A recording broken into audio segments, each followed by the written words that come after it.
Sir, sorry, balik lang ako dun sa yung sa Reso. Pero sir, hindi naman isasama yung sa persona non grata.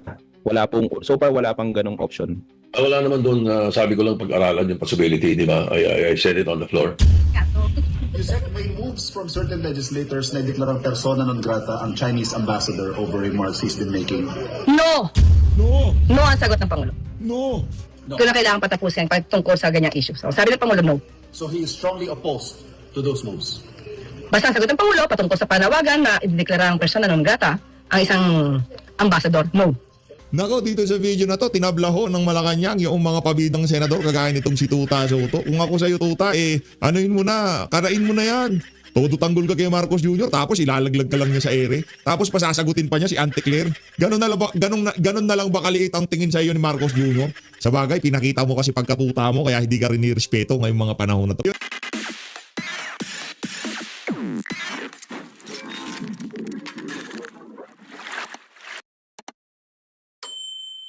Na nga, sumagot na ho ang Malacanang kaugnay doon sa ek-ek. Sino nga kasing ek-ek? Kaek-ekan. Kaek-ekan ng mga senador.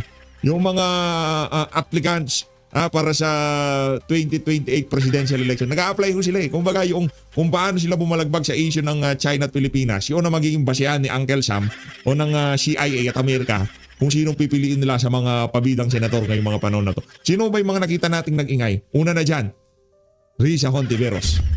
Di ba? Pangalawa, Kiko Pangilinan. Pangatlo, Bam Aquino. Pang-apat, Erwin Tulfo. Di ba? Yung mga pangalan na yan, sila din ho yung mga pangalan na lumalabas sa mga survey pagka pinag-uusapan ang 2028 presidential election. Ngayon, nagpalabas sila na meron silang panukala o meron silang resolusyon o meron silang gustong mangyari na ideklarang persona ng grata ang ambahador ng China sa Pilipinas. Kaso, tinablahu sila. Ito ho ang video ni Auntie Claire. At ang masakit pa dito, nakmanto ko pasasagutin doon sa inyong banat na persona ng grata. Si Auntie Claire pa, hindi man lamang yung Foreign Affairs Secretary. Di ba? Hindi man lamang ho yung DFA ang nagsalita. Ang pinasagot ho nila, yung Lucaret sa PCO na mali-mali ang sagot sa mga tanong sa kanya. Ito, pakinggan ho natin mga kababayan. Ano ito napakalaking insulto sa mga senador ang ginawa na to ng Malacanang. Kaya naman, kung ako sa inyo, yung mga talagang kampi kay Marcos Jr., magbakbakan na kayo, papanoorin namin kayo. Pero hindi ibig sabihin, pagka bumakbak itong si Tuta Soto kay Marcos Jr., kakampi na natin yan. Anak na to sintu-sintu yan. Kakampi ho nitong si Tuta Soto at ni Ping Lacson, yung mga oligarko. Sila ho talaga kakampi ng mga yan. Pero mga ordinaryong Pilipino, hindi ho natin kailanman magiging kakampi yung mga congressman na yan. 30 years sa Senado. Di ba? Dinat na niya ang Pilipinas, ang pangit, ang gulo-gulo. Sa tingin natin, bago iwan itong tao na to, makikita niya na mas worse ang Pilipinas na dinatnan niya sa pagpasok niya sa politika. Pagka lalabas na siya, talagang makikita ho niya ang kaibahan. Talagang lalong lumala. Anong ibig sabihin nun? Wala kang na-contribute sa sambayan ng Pilipino. Naging pabigat ka lamang. Di ba? Kaya anti-clear ho tayo. Yusek, may moves from certain legislators na deklarang persona non grata ang Chinese ambassador over remarks he's been making. No! No ang sagot ng Pangulo. No. Ito na kailangan patapusin tungkol sa ganyang issue. So, sabi ng Pangulo, no. Malinaw yan, Tuta Soto Hindi gusto ng presidente yung mga kabalbalay. Hindi gusto ni Marcos Jr. Diba? Alam niya yung mga implication ng gusto nyo mangyari na yan. Ano naman tawa? Bagsak na nga ang ating ekonomiya kung ano-anong persona ng grata pa iniisip nyo. At upagin nyo kasi yung mga mastermind ng mga maanomalyang flood control projects. Di ba? Pinapersona ng grata nyo ang ambahador ng China. Pero doon sa issue ng mga maanomalyang flood control, wala kayong gustong ipersona ng grata. Klaseng kabal-bal lang yan. Di ba? Kaya yung political career nito mga maiingay na to sa Senado sa issue ng China. Doon sa China issue ko mga kababayan, meron naman naapektuhan. Hindi naman natin pwedeng ikailayan yung mga mangingisda natin, di ba? Hindi sila makapasok dahil sa paghawak ng administrasyon na to doon sa issue na yun. Naapektuhan yung mga mangingisda natin. At hindi okay yun. Malaking problema yun. Di ba? Ang dahilan kung bakit hindi sila makapasok dahil nga, ay naman, imbis na pag-usapan, patotsadahan na nangyayari. Ngayon, pagpalagay na natin, ibigay na ho natin yung ika nga hardcore na halimbawa. Pagpalagay na natin dyan sa baybayin ng Sambales, Saan ba yung ano niya na nasasakupan yan? Pangasinan. Basta lahat ng nasa baybayin na yan na pinapasok yung mga kababayan nating mangingisda dyan sa West Philippine Sea. Nasa ano na? 5,000. Ayan, dami na yan ha. O 10,000 ko na yan. 10,000 ko na yung mga kababayan nating apektado ha. Wala ako ng statistic, di ko alam kung gaano karami. Pero bibigyan ko na ho kayo ng napakatinding estimate dito. Gagawin na nating 20 mil. Yan. Yung mga araw-araw na apektuhan, pero hindi makatotohanin yung 20 mil. Nasa 5,000 siguro, mga 10,000, mga kababayan natin mangingisda dyan. Na hindi na, yung mga mangingisda madami, pero yung mga hindi nakakapasok, siguro merong mga nakakachamba dyan, di ba? Yung iba minsan nai-stranded, tinutulungan ng mga Coast Guard ng Chinese Coast Guard, di ba? Pagpalagay na natin, 10,000 na. Yung mga napeperwis yung mga kababayan natin dyan sa pag-handle ng administrasyon, dyan sa Sigulot, sa West Philippine Sea. Tutaso to ha, hindi ko sinasabing okay yon. Hindi ko sinasabing konti yun. Hindi ko sinasabing pabayaan natin yung 10,000 nating mga kababayan na nahihirapan dyan sa hindi sila makapasok, hindi sila makapaghanap buhay dahil pinipigil sila, inaaway sila o kung ano pa man, binubomba silang tubig. Hindi okay yun. Kaya hindi natin sinasabing okay. Pero yung kaibahan nung 10,000 doon sa daan libong Pilipino, milyong mga Pilipino, yan, milyong Pilipino na naapektuhan sa pagnanakaw ng mga mismong kababayan nating mga politiko, hindi kayo nagsasalita. Hindi kayo nagpe-persona ng grata. Lahat ng ebidensya itinuturo si Martin Romualdez at itong si Marcos Jr. Pilit niyong linuliko ang usapan, kayong dalawa nitong si Ping Lacson. Tapos gusto niyo pagka-persona ng grata, magalit kami sa kinagagalitan niyo. Hindi naman ganun yun. Toxic Filipino mentality. Paggalit yung may kinagalitan yung kakilala ko, pagka kinuwento sa akin, kailangan magalit din ako doon. Kabalbalan. Ngayon, pagka hindi ka nagalit doon sa kinagalitan niya, pati sa'yo magagalit. Toxic Filipino mentality, di ba? Tutaso to. Di ba? Ito yung sinasabi natin. Kung itong mama na to sinasabi niya, ilang generasyon bago natin maayos yung ginawa na yan ng Korte Suprema. Kailangan muna mag-retire lahat ng mga justices na yan. Ito, sasabihin ko sa'yo. Dito wala na tayong hihintayin. Isang botohan na lang. Tapos ang mga siraulo dyan sa Senado at Kongreso. Yan ang sigurado. Dahil nakita na nasambay ng Pilipino at hindi na kayo makakapanloko. Anak ng tokwa, namuti na lang ang buhok mo. Puro kabalbalan pa rin ginagawa mo, Tuta Soto. Eto, ulitin natin. Kato. Yusek, may moves from certain legislators na deklarang persona non grata ang Chinese ambassador over remarks he's been making. No! No! No ang sagot ng Pangulo. No! No. Ito na kailangan patapusin tungkol sa ganyang issue. So, sabi ng Pangulo, no. So he is strongly opposed to those moves. Basta ang sagot ng Pangulo patungkol sa panawagan na ideklara ang persona non grata ang isang ambassador, no.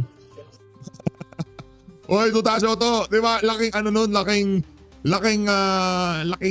kahihiyad nun na ang pasagutin doon sa mga tirada nyo sa China, si Anticler lamang. Ipapadala sa'yo, hindi man lamang DFA. Yung tipong magkakaroon ng formal na diskusyunan, ikukonsultahin yung mga feelings nyo na nasaktan dahil sinagot ng Chinese Embassy yung mga banat ni Tariela. Di ba? Nasaktan yung kaibigan nyo si Tariela na aso ng Amerika. Di ba? Nasaktan eh.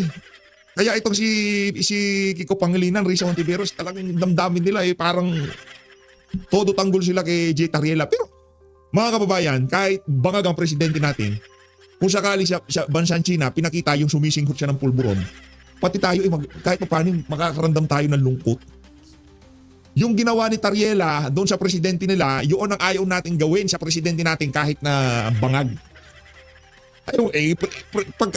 Kahit ayaw natin na irepresenta tayo nung adik na presidente, pagka lumabas yan ng bansa, sa ayaw sa gusto natin, rin-representa tayo na si Raulo na yan.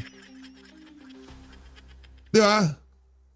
O paano ba naman, kung matino ba naman yan, ganito lang kasimple, kung hindi si Raulo si Marcos Jr., kaharap mo na, sinabihan mo, ilang bahay sa Forest Park, gaano karaming kabiyak, hindi mo pa ipakulong, alam mo na palang may ginagawang kalokohan yung dalawang nasa harap mo na yan. Kung yun ang definition ng matino para dito sa mga politiko na to, talagang walang mangyayari sa Pilipinas. Diba, pakinggan naman nun natin ngayon ang press con nitong si Tuta Soto. Actually, ano to eh, ito yung nagawa na natin yung portion ng video na to kasi hindi natin napanood yung kabuuan ng panayam sa kanya, interview sa kanya ng media. Ito, panoorin nun natin. Go! It's nothing short of a judicial legislation. Binago yung inamend ang konstitusyon sa pananaw ko. Okay, let me Walang bigat yung pananaw mo, okay? Kasi hindi ka abogado. naiintindihan mo siguro sa alikang batas, pero yung ika nga talagang inaral nila, isinabuhay nila, isinapuso nila, kumakain sila, naliligo sila, jumijab sila, nagbabiyahe sila sa alikang batas nasa utak nila. Ikaw ano ba? Pagka wala ka na dyan sa Senado, puro bulaga nasa utak mo, tapos papabidahan mo kami, magaling ka sa saligang batas. Pambihira. Place this on record muna. Ano ba? So far, Ano ka na as ba? of last night, I've seen snippets of the decision. I have not read it fully, but hinanap mo kagad yung mga punto na dating pinag-uusapan natin kasi. So yung mga sabi ko snippets so far. Apparently, they did not directly correct in this decision some of the errors or the factual errors in the past decision. Hindi nila binanggit dito o hindi nila kinorek. So it stands therefore yung mga factual errors na yun. So, and then, yun nga, binago nila yung, parang nilang binago yung mode ng pag-i-impeach. Mas mahirap, humirap na ngayon. Dati nga madali, sapagkat yan talaga, nilagay sa konstitusyon niya ng mga gumawa ng konstitusyon, lalo na yung option 3, na tinatawag nilang option 2, na 1/3 signatures lang, forward na kagad. Hindi ba dati nga, prayer lang, pinorward na di ba? Sapagkat meron ng 1/3 na nakapirme. Because, Kahit hindi nabasa ng mga nakapirma, kahit hindi nila naiintindihan, kahit hindi pa nailatag ang ebidensya, kahit hindi pa naabisuhan yung ini-impeach, impeach na. Paano mangyayari yun? Nasaan yung due process doon? Di mo lamang nabigyan ng kopya yung ini-impeach? Impeach na kagad? Di man lamang nabasa ng kabilang kampo yung articles of impeachment? Yung verified complaint? Impeach na kagad? Hindi man lamang napag-usapan kung merong format sustansya? Impeach na kagad? kaya nilagay yan para sa isang opisyal, impeachable officer. Kaya nga yung ibang mga bansa, iriniripaso nila ang kanilang saligang batas kasi mayroong mga problema. Kaya nga nandiyan ang Korte Suprema para i-interpret, di ba, ang saligang batas. Kaya nga nandiyan kayo para sundin nyo kung ano man ang sinabi ng Korte Suprema. Isa bagay, di ka naman pala abogado, ba susunod ka? Kontra lang ng kontra. Na hindi ginagawa ang trabaho niya o merong maling ginagawa sa trabaho niya o nakakaperwisyo sa bansa, nakakaperwisyo sa ginagawa niya para sa tao, ay pwedeng madaling alisin. Hindi pwedeng magtagal. Kaya nilagay yun dun bakit natin pahihirapin ngayon? Katulad ng ginawa ngayon at humihirap na. Talagang, kaya sabi ko, forgive me, but I think impeachment now is an impossible dream. Hindi nga pananagot. Sino ba kayo dyan sa impeachment court na yan? Kayo mga politiko, kayo mga aso ng mga oligarko, tapos sasabihin nyo kami na pag kami maling ginawa, kayo magtatanggal? Excuse me. Sabi nung napapanood kong vlogs, excuse me. Diba? Bibidahan mo kami na kayo mga politiko kayo. Diba? Kayo yung mga aso ng mga oligarko. Tapos papabidahan nyo kami na dapat mabilis yung pagtanggal. Ano naman to kung ganun-ganun lang pala pagka pinagtulong-tulungan ng isang government official kahit walang ginagawa dahil natatakot lamang sila sa 2028 election dahil sigurado mananalo. Chacha tayo. Raulo. That's one. No? So sabi ko nga, mga snippets pa lang yung nakita ko. Number two, na gusto kong bigyan ng linaw. My position and my comments have nothing to do with personalities. It has nothing to do with Vice President Sara. Buwisit na yan. Paulit-ulit ka na lang, Soto. Yung tipong independent ako, neutral ako, kahit sino ilatag no. At alam mo naman hindi matatransmit yung articles of impeachment. Hindi ma-impeach si Marcos Jr., Brad. Alam mo yan. Yung pagsasalita mo na yan, para lang convincing kami na yung sinasabi mo, yan ang nararapat. Kami mga ano kami dito, ang tawag dito. Kami mga neutral, di ba? Wala kaming pinipili, wala kaming kinakatigan dito. Ang amin dito kung ano yung nararapat, di ba? Yun ang gusto niyo, ganyan si Juan Bol. Siguro nung mga naunang panahon nabubola mo sa bayan ng Pilipino, pero ngayon ibang usapan na to. It is the principle. It is the principle of nadadala ako sa yung principle. Paulo. ang legislation ay sa Congress, hindi sa Supreme Court. Gusto natin baguhin ang Constitution, let's use a Constitutional Convention or a Constituent Assembly. Hindi a Supreme Court decision. Yun ang punto ko. Walang personalidad dito whether it's the impeachment of the filed impeachment for President Marcos or Vice President Duterte. It's nothing to do with that. Even if somebody files an impeachment to any of the members of the Supreme Court, walang kinalaman yung aking punto dito. SP, yun nga po, nabanggit niyo na rin po, but nasabi nga rin po yan ni Attorney Rene Sarmiento, no, yung constitutional framer, dahil daw mas pinahirapan yung impeachment process, hindi na raw maituturing na weapon of accountability ang proseso ng impeachment po. Weapon of accountability, talagang pambihira itong mga Weapon of accountability! Paano magiging weapon of accountability? Ang impeachment, anak ng toka, kapatid niya na mismo na nagsabi na adik ang Pangulo. Asan yung weapon? The weapon is not weaponing. Alam ng Pangulo, yung mga kamag-anak niya sa House of Representatives nagnanakaw. Asaan yung weapon? Correct. He is absolutely right. Hindi na magagamit eh. Ang hirap na eh. Tingnan niyo yung isang napansin ko. Noong una, di ba, parang tinanggal nila talaga yung option 3. Ngayon na sinasabi, kailangan pirmado lahat at binasa at alam ng mga at nabasa at naintindihan ng mga congressman ang kanilang articles of impeachment. So ngayon, ang gusto nyo mangyari kahit hindi nabasa, hindi naiintindihan, basta't pumirma, okay na. Ganon. Ganon ba yung weapon ng yung impeachment na yan, weapon para sa ng sambayan ng Pilipino sa mga magnanakaw, sa mga kurakot, ganon? Anak ng tawa, paano magiging weapon yan? Mali, ang impeachment wine-weaponize nang nasa administrasyon sa mga makakalaban nila sa politika. Buti pa yun, maniniwala ako doon. Pero yung sinasabi nung judge na yan, bullshit na judge na yan, anak ng tawa, baka ano yan? Baka sa One Bull University din nag-aral yan, di ba? Baka kaklase ni Tuta Soto yan. Ito hindi pumasa sa One Bull to School of Law, hindi pumasa to. Kaya sa Bulaga lang siya nagpatawa. Wala kayo Alam naman natin na pagka ganun, isa lang na magsabi na hindi. Ayoko masahin wala akong panahon bumasa. Hindi ako pumapasok hindi mo lang pinigil yun, dinelay mo. Hindi mo lang dinelay, pinigil mo na talaga ang impeachment. Pagka ganyan. SP, isa pa pong point. Meron kasing point dun sa sa decision para ang lumalabas, kung hindi kumilos yung Kongreso sa isang verified at endorsed impeachment complaint, considered initiated. SP. So, magsisimula na yung 1-year ban. Pag hindi nila ni-refer, parang, di ba kasi sir yung ngayon, pag hindi siya gumalaw, hindi mag-uumpisa yung 1-year ban. Pero ito, pag hindi na-refer, hindi nalagay sa order of business, initiated pa rin siya. Considered initiated. So, magsisimula na agad yung 1-year ban. Yun nga ganun yung, yun ang pagpapahirap niyan. Kaya kahit sino magpadala ng kahit anong walang basurang impeachment, hindi na magagalaw yung impeachment because of that. Yan yung sinasabi ko na hindi kinorek Isa sa mga error dati, yung original na decision, hindi nila kinorek. Pinipilit nila na yung article, yung impeachment 4 ay unconstitutional kasi meron ng 1, 2, 3. At in-archive daw yun. Mali. Maling-mali. Adjournment na February 6 nung in-archive yun. Yung February 5, kaya yung sinubmit nila, yun ang articles of impeachment. Burado na lahat yung iba doon. Ito ang tunay na articles of impeachment na pinadala nila. Tapos pinilit nila, hindi kasi may nakalagay doon adjournment, CNDA. Mali. Wrong. There's no such thing. The adjournment CNDA was June 14, not February 6. Di ba? Hindi nila in-address din yan. Hindi nila in-address yung kinorek nila, sinabi nila yung report sa ABS daw kasi hindi raw binotohan sa plenary.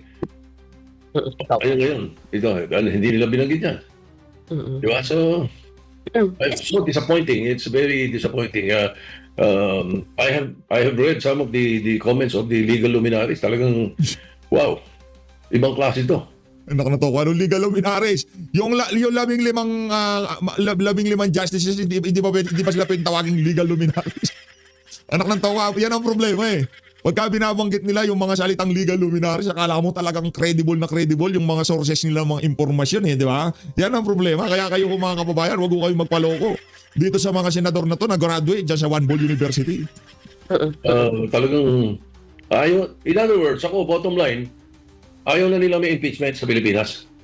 Ganun ang itsura nito. Hindi totoo yan. Kung ka-impeach talaga, para saan ba impeachment? Hanggang sa ngayong mga panahon na to, base sa ating nakikita sa lahat ng nag-impeachment na nagdaan, ano talaga ang driving force politika hindi man hustisya. Sa totoo lang kasi sinubukan natin silipin yung mga mula doon kay Corona, Chief Justice na na-impeach yan mga kababayan. Ang motivasyon dyan, politika. Dahil nga naman doon sa ruling ng Korte Suprema, kaugnay doon sa mga ari-arihan ng mga Aquino, doon sa Hacienda Luisita. Di ba? Ang kay ERAP, pagpalagay na natin na politika din. Di ba? Kasi nagkalitaw-litaw, wala naman palang laman yung envelope. Malimit na ano yan, yung ano na yan, yung impeachment na yan, ano siya, puro politika. Ngayon para doon sa hustisya, para ika nga mapanagot yung mga magnanakaw, wala pa ho tayong nakitang magnanakaw na napanagot dyan sa impeachment na yan. Wala. Yung kay Corona, ano nangyari? Inakwit siya ng Korte Suprema. Inakwit ho siya doon sa mga kasong ipinal sa kanya pagkatapos niyang na-impeach. Partida na-impeach niya sa Senado Pero absuelto ho siya doon sa mga kasong isinampa sa kanya pagkatapos ng impeachment. Kuwita daw si Renato Corona. Ganon katindi yun. Ngayon, i-impeach si BP Sara. Pag hindi siya nakatakbo, lumipas ang napakatagal ng panahon, pinarusahan natin o kung ano pa man ang inakusa sa kanya, maya-maya, acquitted siya. Yung serbisyo sana na dapat ini-enjoy na sabay ng Pilipino galing dito sa alin na to, hindi nila may enjoy dahil dun sa mga siraulong senador at congressman na tinanggal siya sa usapin ng politika dahil galit sila sa kanya. Tama mali? Puta naman. Kung ako tatay mo kung ako tatay mo, buhay pa ako, alimbawa ako tatay nitong si Tuta Soto. Anak ng to, padyak at bato kang aabutan sa akin yan. Kunyari, ako tatay niya, papasok pa lang siya sa bahay, padyak at bato kang aabutin sa akin yan. Anak ng to, ang yaman mo na, pag ginagawa mo, walang niya ka. Nanalo ka na't lahat-lahat, binoto ka na namang sambayan ng Pilipino, pagpapakaaso pa rin sa mga oligarko ginagawa mo. Bata ka, tadyak kang aabot. Kung ako tatay, hindi naman ako tatay. Yun lang. Yun ang ika nga ano natin dito, kumbaga hindi mangyayari na, hindi naman tayo anak. Pero ano na ho yan, kumbaga mga kababayan natin na nakita na nila ang karakas nitong si Juan Bull. Itong decision na ginawa ng Supreme Court. One last ako dito sa point ng one last impeachment point to. Kung judicial overreach ang ginawa ng SC, pwede po bang i-insist ng Congress yung rules nyo pa rin on how to do impeachment before? Subukan nila. Hindi. What we can do is meet with them. Subukan nila. Okay, subukan nyo. Subukan nyo. Yung sinasabi ng reporter gawin nyo. Tingnan natin kung saan kayo pupulutin. I mean, Congress, House of Representatives. Yeah. Ibigay ko po sa yung iba pang issue ng impeachment. Pupunta lang ako, sir, doon sa committee chairmanship, yung papalitan po si Sen Aimee doon sa Committee on Foreign Relations. May we know if this has something to do with not signing yung resolution condemning po yung naging acts ng Chinese Embassy? No, I don't think so. When the majority met, the thinking is that a major committee like foreign relations should be chaired by a member of the majority. Eh nung una, hindi naman namin ginalaw yun. Originally na kay Senator Amy Marcos yun. Hinayaan namin thinking that later on, pwede naman pwede naman kami magkasama-sama. But apparently, things didn't work out that way. At mayroong mga importanteng mga treaties at saka agreements na nakapending doon na malaki ang concern ng mga members of majority. So, we discussed it and we decided that we should give it to a member of the majority. Originally, tama-tama, nung una kami nag-uusap-usap pa lang nung September. Even August before September, nag-uusap-usap kami. Si Senator Erwin Tulfo was already very interested in that. Hindi lang namin ginalaw muna kay Senator. Hindi. Si Erwin Tulfo ay napaka-passionate nung sinasabi niyang get the, di ba, yung out of the Philippines, yung pinapalayas niya yung embahador ng China. Kaya yun yung ika nga. Siguro tinawagan ka ng mga boss mong oligarko. Tuta, pwede yan. Lagay mo sa foreign na Committee on Foreign Relations. Diba? Magaling magpakaso sa mga Amerikano. Marcos thinking that she might opt to jive with the majority as far as issue of foreign relations is concerned. So ganun ang naging thinking. So Pangit ng thinking. we asked Senator Zubiri to inform Senator Aimee about it. Was there an expectation or hopes na pupunta kasi ng majority si Sen Aimee kaya hinayaan niyo munang magtagal sa kanya yung Committee on Foreign Relations? Yes. Kasi ako naman, ang leadership naman namin, as far as we're concerned, always independent Senate. Kaya hindi kami pro-administration, hindi kami anti-administration. Hindi daw sila pro-administration. Kasama nyo nga dyan, sinabi na na-addict ang kapatid nyo. Di pa kayo bumabanat. Partida, sa lagay na yan, di pa kayo pro-administration. Paano na lang pag nag-pro-administration pa kayo, mawalan yan kayo? Ganun ang aking pananaw at ganun naman ang sinusundan ng kaisipan ng karamihan ng mga kasama namin sa majority. We are cooperative but critical if necessary. At nakikita naman sa mga kilos namin. I mean, SP, may usap before with Sen Aimee na possible siyang lumipat ng majority block. May ganun ba? Walang official na ganun, pero siguro meron pa biro every now and then pagka nagkikita kami sa lounge. But there was... The same with Senator Bongo and Senator Robin Padilla. Di ba? May mga Hindi naman sasama sa mga siraulo yung mga senador na yun. Hindi hindi lilipat sa majority yun. Karamihan ng mga sa majority, puro mga siraulo. may mga biroan na ganun sapagkat sila naman they're in line with the thinking of the majority. Independent Senate, kung ano sa tingin namin tama, doon kami, ganun yung ano. But there was hope before SP na lilipat sana ng majority si Sen Aimee kaya nagtagal sa kanya yung Committee on Foreign Relations. We were hoping that there will be more members who will be joining the majority. Okay, last na SP on this part. So nagkaroon po ba ng epekto kasi nga hindi po nagjo-jive yung kanyang pananaw doon about sa China issue doon sa resolution wherein 15 and majority of the senators signed. So was it the last straw? I can only speak for myself. I cannot speak for the other members if they thought of that when we discussed it last Monday in the majority caucus. I can only speak for myself. Sa akin, hindi. It has nothing to do with that. Okay. Sir, thank you so much, SP. I'll turn over to Daniel. Thank you, SP. Okay, welcome. Thank you, SP. Thank you.